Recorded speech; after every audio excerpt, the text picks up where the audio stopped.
Why so many people are still struggling with lust?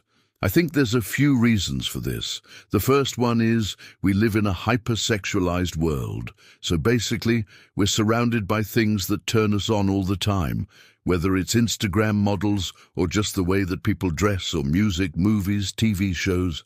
There's a lot of things that turn us on, and that can cause us to struggle with lust. Another reason is because we have easy access to pornography.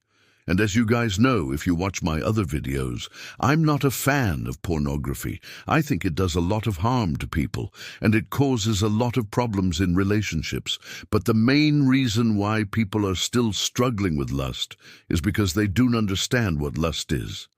A lot of people think lust is normal. They think it's normal to go from one relationship to another relationship to another relationship, never really settling down, being able to be in a committed relationship.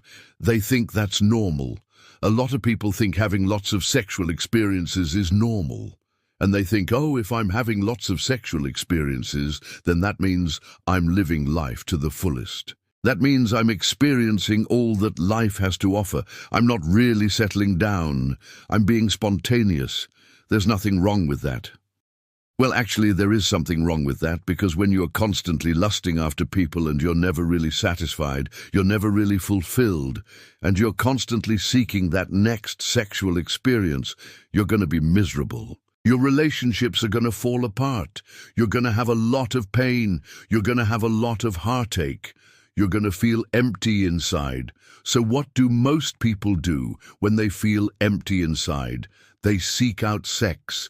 They seek out the next sexual experience to try to fill that void.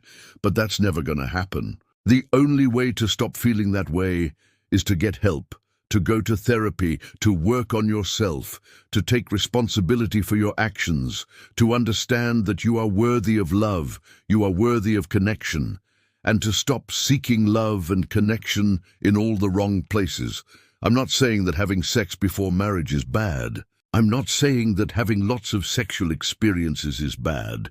I'm not saying any of that. What I am saying is that you need to make sure that you're not doing it for the wrong reasons. You need to make sure that you're not trying to fill an empty void inside of you with something that's not going to last. And you need to make sure that you're not in a committed relationship.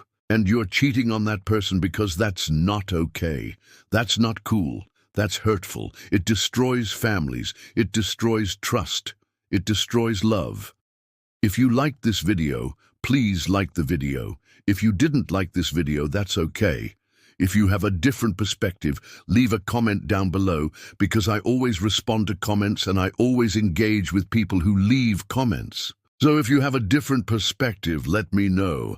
I'd love to hear your thoughts. Thanks for watching.